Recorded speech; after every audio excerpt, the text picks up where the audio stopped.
तो माँ शैलपुत्री का संबंध किसी विशेष पर्वत से है? जी बिल्कुल। मैं आपको शैलपुत्री माँ के संदर्भ में एक कथा सुनाता हूँ। भगवान शंकर जो हैं वो शक्ति के साथ शक्ति का स्वरूप है। शिव और शक्ति एक ही हैं जैसे हम सुनते हैं, और शक्ति ही जगदम्बा है, शक्ति ही भगवती है, शक्ति ही उमा है।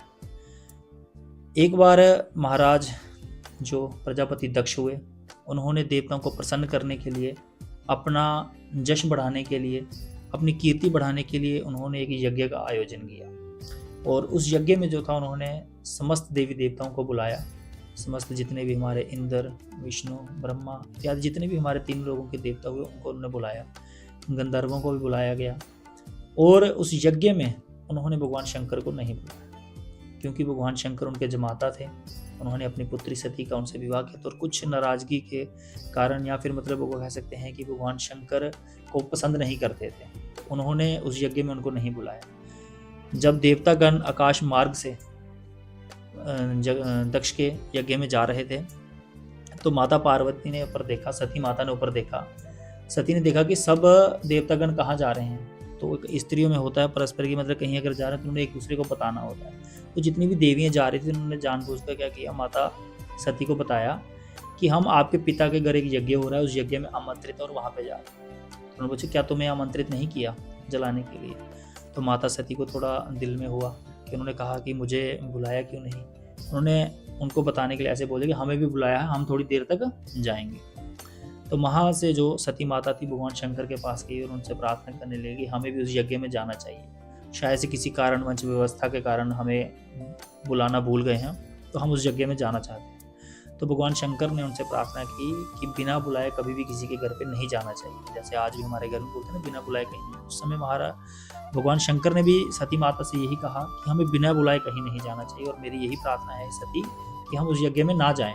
और मुझे ऐसा कुछ प्रतीत हो रहा है कि वहाँ कुछ अपशगुन भी हो सकता है। तो माता सती स्त्रियों के स्वभाव के कारण उन्होंने भगवान शंकर से जिद करने लगी, और भगवान शंकर ने उनको आज्ञा दे दी, कहा कि आप ओके आ जाओ, मैं नहीं जाऊँगा। और उनके साथ नंदी जी को भेज दिया और अपने कुछ गण भेज दिए ताकि माता की रक्षा के लिए जा सके। सती माता दक्ष के यज्ञ में पहुंची।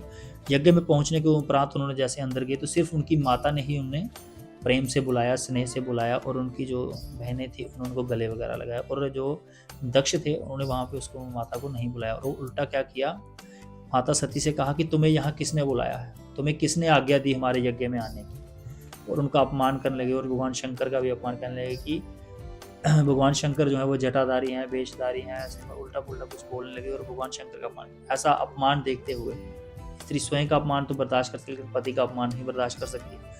तो सती माता ने अपमान जब इतना किया, तो उन्होंने अपनी योग माया से, योग निद्रा से उन्होंने क्या किया, वहाँ पे अग्नि उत्पन्न की और उस अग्नि में भस्म हो गई। उस अग्नि में भस्म होने के बाद जब माता में भस्म होगी, तो उन्होंने अगले जन्म में जो भगवान शंकर को फिर से पाना था। एक कथा तो ये है कि उसके अगले जन्म में, मतलब कि वह जो माँ हमारी शैलपुत्री हैं, वो उस अगला जन्म उनको मिला। और दूसरी कथा इसकी ये है कि हिमालय की पत्नी जो मैना थी, उन्होंने कठोर तपस्या की थी माँ भगवती की, माँ उमा की मूर्ति बनाकर गंगा किनारे, कि हमारे घर में एक पुत्री का जन्म हो, और आप हमारे घर में पुत्री का जन्म लेकर हमारे घर में आए। तो माता मैना की इतनी तपस्या थी कि उन्होंने कई हजारों वर्षों तक जो था उपवास रखकर गंगा किनारे उनकी पूजा की। और माँ ने प्रसन्न होकर उनके आशीर्वाद दिया था कि मैं अगले जन्म में, अगले जब मेरा अवतार होगा, तो मैं आपके घर में पुत्री के स्वरूप में हूँ। तो महाराज हिमालय के घर पे, माता मैना के घर पर, माता सती का दूसरा अवतार, माँ जो उन्होंने अपनी भक्ति से प्रसन्न कर माँ जगदम्बा का जो विशेष अनुकंपा प्राप्त की थी, उन दोनों का फलस्वरूप महाराज हिमालय और मैना के घर पर माता शैलपुत्री का जन्म हुआ।